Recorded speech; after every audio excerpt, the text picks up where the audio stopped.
कई ऐसे शातिर बदमाश और अपराधी होते हैं जो कानून से खिलवाड़ करने की कोशिश करते हैं, पुलिस को चकमा देते हैं, बार बार पुलिस के हाथ से निकल जाते हैं, वो सबूत को मिटाते हैं, गवाहों को धमकाते हैं, लेकिन एक ना एक दिन ऐसा आता है जब वे पकड़े जाते हैं।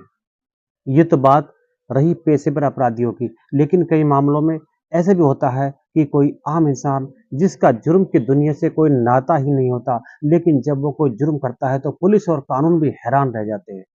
क्राइम कथा में आज मैं आपको ऐसे ही शातिर महिला की कहानी सुनाऊंगा जिसने एक नहीं दो कत्ल किए और 1 साल तक कानून की आंखों में धूल झोंकती रही। नमस्कार, मैं हूं आपके साथ अमन कुमार सिद्धू। वो दिन था 19 अगस्त 29 अगस्त 2022। उस दिन एक परेशान महिला गुवाहाटी जिले के नून माटी थाने में पहुंची और वहां पर जाकर वंदना कलिता नाम की उस महिला ने पुलिस को एक तहरीर दी और बताया कि उसके 32 वर्षीय पति अमर ज्योति डे और 62 साल की सास शंकरी डे कहीं लापता हो गए हैं। उसने उन दोनों को तलाश करने की बहुत कोशिश की, लेकिन वो कहीं पर नहीं मिले। पुलिस को यह बात बताकर वो महिला रोने लगी। पुलिस ने उसकी शिकायत सुनने के बाद उसे मदद का भरोसा दिया और कहा कि वे जल्दी ही आपके पति और सास को ढूंढ निकालेंगे। इसके बाद पुलिस ने उसकी तहरीर पर मामला दर्ज कर लिया और मामले को गंभीरता से समझते हुए छानबीन शुरू कर दी। पुलिस लापता हुए माँ बेटे का सुराग लगाने की कोशिश कर रही थी कि उनके बारे में सभी थानों को इत्तला दी गई। आसपास के जिलों में भी पुलिस को उनके बारे में बताया गया, लेकिन उनका कोई सुराग नहीं मिला। फिर भी पुलिस अपना काम कर रही थी। नवंबर का महीना आ चुका था, तलाश जारी थी। इसी दौरान एक शख्स नून माटी पुलिस थाने पहुंचता है। उसने खुद को लापता हुए अमर ज्योति डे का कजिन बताते हुए पुलिस को एक तहरीर दी, जिसमें अमर ज्योति डे और उसकी मां शंकरी डे के लापता होने की शिकायत के साथ साथ अमर ज्योति की पत्नी वंदना पर भी शक जाहिर किया। साथ ही तहरीर में वादी ने बताया कि कुछ दिन पहले उनकी लापता आंटी के बैंक खाते से पैसे निकाले गए थे।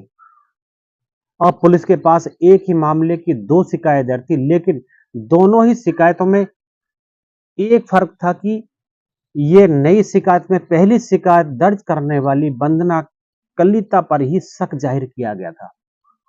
अब पुलिस भी अलग अलग एंगल से मामले की छानबीन कर रही थी।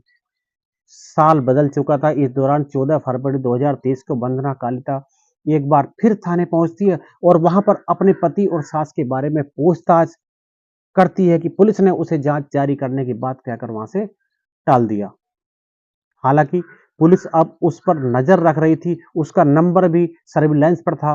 पुलिस उसकी लोकेशन ट्रेस कर रही थी। इसी दौरान पुलिस को उसकी गतिविधियों पर शक होता है और पुलिस ने फरवरी 2023 में वंदना को उसके एक साथी के साथ गुवाहाटी से गिरफ्तार कर लिया।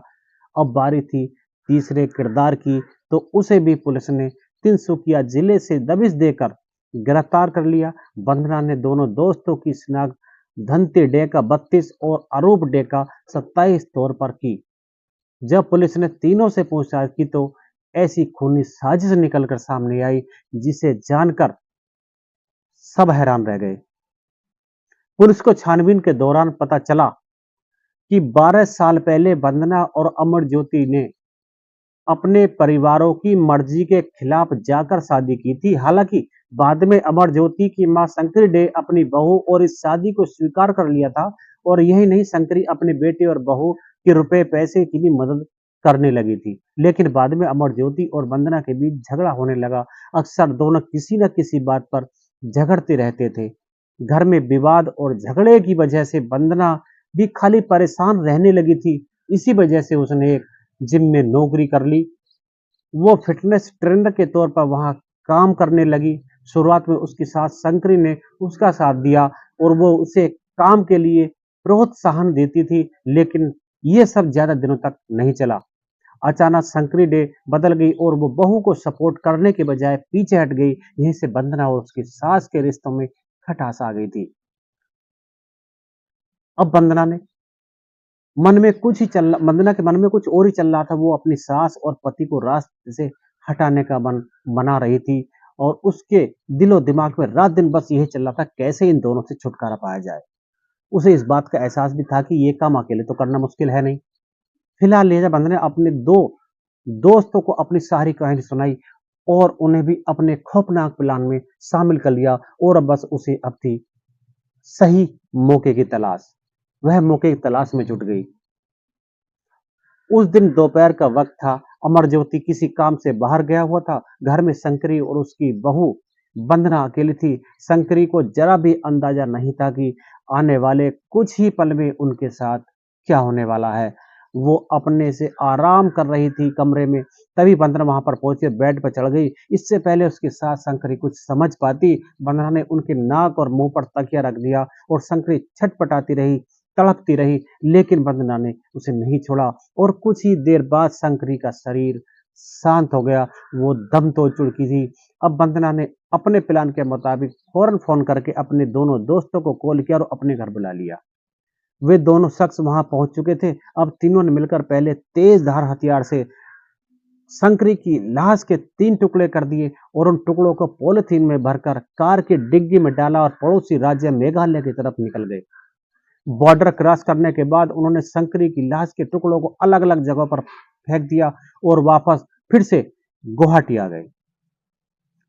जब अमर ज्योति डे वापस आया और उसने अपनी माँ के बारे में पूछा तो वंदना ने बताया कि वो किसी काम से बाहर गई हैं और लौट कर आ जाएंगी। इसके बाद वो अपने पति के साथ मिलकर शंकरी डे को तलाश करने का नाटक करने लगी और वक्त बीतता गया। अब वंदना को उस मौके का इंतजार था कि जब वो अपने पति को भी रास्ते से हटा सके। इस दौरान वे शंकरी को तलाश कर रहे थे कि लेकिन उसको दोनों तलाश तो करते लेकिन पुलिस के पास वो नहीं पहुंचे।